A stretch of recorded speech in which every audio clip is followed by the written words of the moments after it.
आज तो लंका लगा दी आपने, छी छी लानत है मुझ पे। अच्छा ओके, तुम पे लानत है ना, हाँ फिर ठीक है, मेरे तक नहीं आनी चाहिए, हाँ फिर ठीक है, बढ़िया कर रहे हो तुम, है ना, इतना सेल्फ अवेयरनेस होनी चाहिए जीवन में, ठीक है। आगे sir, you have cracked many exams with good rank, the most important thing that you follow. Krish भाई खेला जाए इस पे थोड़ा, आइए मेन बात बताओ, बहुत मेन बात बताता हूँ।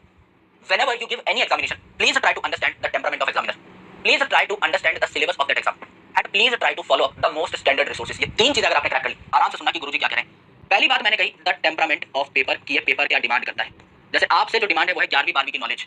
दूसरी इंपॉर्टेंट चीज है एग्जाम का सिलेबस, जो कि एकदम फिक्स्ड है, कोई भी चीज सिलेबस से बाहर उठकर नहीं आती, और जो सिलेबस से बाहर आएगी वो भारत के हर बच्चे के लिए बाहर आएगी, सिर्फ तुम अकेले खास नहीं होने वाले।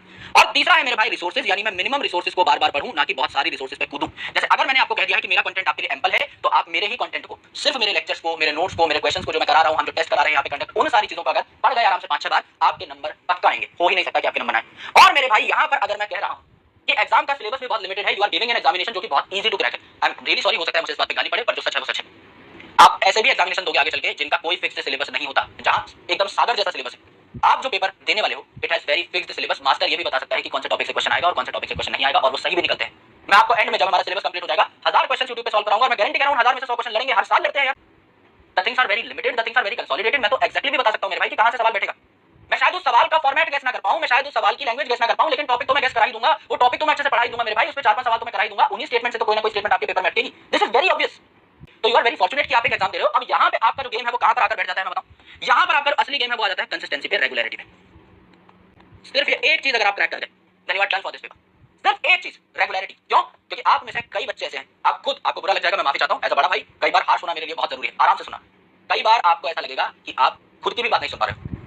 This is the harsh truth. एक ऐसा शरीर जिसके मालिक हो आप, you own your brain, you own your body. लेकिन आज सुबह अगर आपने सोचा कि आज आप 10 घंटे पढ़ोगे, ऐसी कई रातें होंगी, ऐसे कई दिन होंगे, साल में ऐसे 100 दिन होंगे जब आप खुद की ही बात पे अमल नहीं कर पाते। When you can not commit to what you have thought for yourself, आपने जो सोचा वो आप कर ही नहीं पाए। ऐसा बहुत जेनेरिक लोगों के साथ होता है, जो इस ट्रैप से बाहर निकल गया, जिसको पता है मेरे पैर में दर्द है, मेरे हाथ में दर्द है, मेरे सर में दर्द है, मुझे बुखार है, जो अपनी चीजों को प्लान्ड वे में डेली बेसिस पे, चाहे कम ही पढ़ ले, लेकिन डेली बेसिस पे जो is able to show up, जो इस रेगुलरिटी को मेंटेन कर गया, जो इस कंसिस्टेंसी को मेंटेन कर गया, पढ़ तो सारी लेंगे।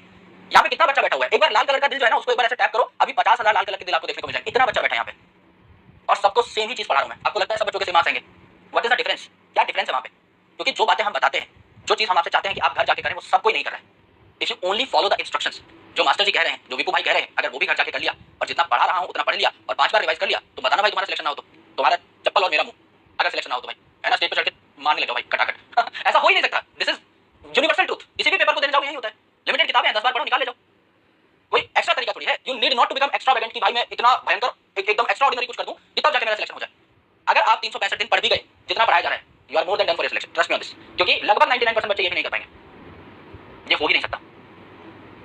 शुरुआत सबकी एक जैसी होती है, अंत सबका एक जैसा नहीं होता। डोपामिन रश शुरू में सबको एक जैसी किक देता है, सब लोग नई कॉपी बनाते हैं, सब लोग पेन खरीद के ले जाते हैं, सब लोग मास्टर की बात सुनते हैं, 10 दिन होमवर्क करते हैं, 4वें दिन आधे से ज्यादा लोग जो है टूट के बिखर जाते हैं, और उनको वापस लेके आना on track is very very difficult.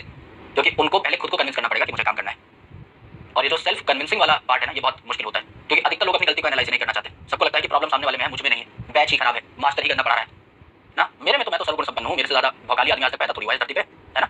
मैंने तो अवतार लिया है, पैदा थोड़ी हुआ हूं। तो जो आंख मीच कर अपनी गलती एनालाइज नहीं कर सकता, वो सुधार भी नहीं सकता। सुधरना है तो पहले क्लेम करना पड़ेगा कि गलती हो गई है, तो अपनी गलतियों पे काम करो। मौके देती है जिंदगी, अभी मौका है, बहुत वक्त है, भाई खड़ा है साथ, कोई टेंशन है नहीं। लेकिन जिस दिन काम करने लगे, जिस दिन सच में पकड़ लिया कि हाँ दिस इज माय प्रॉब्लम, ये मेरी प्रॉब्लम है, उस दिन उखाड़ ले जाओगे भाई। जहां प्रॉब्लम दिखना बंद हो गई, वहां फिर समझ लो भाई there is no growth potential. जैसे आपने ये मान लिया ना, जैसे अपने आपको कि भाई मैं तो बेस्ट हूं, आई एम 100% मुकम्मल आदमी हूं मैं, इससे ऊपर कुछ नहीं हो सकता, बस भगत सिंह और कलाम साहब के बाद मैं ही हुआ हूं धरती पे नया एक विशेष प्राणी। फिर उसमें there is no scope of improvement. वो अपने आपको बेस्ट समझ के बैठ चुका है, उसको लगता है इससे ऊपर कुछ नहीं, तो वहां फिर आप कुछ नहीं कर पाओगे। It is important to understand your mistakes, और वो हर उम्र में हो सकती है। मैं भी अंडरस्टैंड करता हूं इस चीज को, है ना। मैं समझता हूं भाई, मैं रात को बैठता हूं और आत्म मूल्यांकन करता हूं। I call it deep analysis, I call it self analysis. मैं खुद के साथ बैठ करके बातें करता हूं और मैं सोचता हूं कि आज मैंने क्या गलत कर दिया और मैं क्या उसको सही कर सकता था आज, and that makes a better tomorrow. आज जो हो गया वो तो मेरे हाथ में है ही। आज जो मैं कबाड़ा करके आ गया कहीं, वो तो हो ही गया, उसके लिए तो मैं सिर्फ माफी मांग सकता हूं अगर मुझसे कोई बहुत भूल चूक हो चुकी है तो।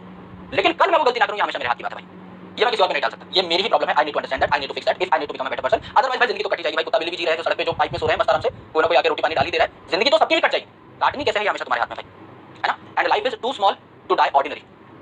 आम आदमी के तरीके से मरने के लिए जीवन बहुत छोटा है मेरे भाई, कुछ खास तो बनना पड़ेगा, है ना। मैं भी लगा हुआ हूं तुम्हारे सामने, तुम देखते हो मैं, you have seen me grinding hard, you have seen me hustle hard all day long. तो ये तुम्हारी भी रिस्पांसिबिलिटी है भाई कि आम जीवन जी के तो ना मरे, कम से कम कुछ तो खास करें, किसी और की नजर में खास बन जाए, है ना। अब तुम मुझसे इतना प्यार करते हो, तुम्हारी नजर में मैं खास हूं, मेरे लिए यही जीत है। अब तुम भी किसी की नजर में तो कोई वैल्यू बिल्ड करके खास बनोगे ना, किसी की नजर में तो आपको भी सितारा बनना है, तो उसके लिए काम तो करना पड़ेगा। सो ग्राइंड, बहुत ज्यादा ज्ञान हो चुका है आज के लिए, इसलिए मुझे अलविदा कहना पड़ेगा तुम्हें।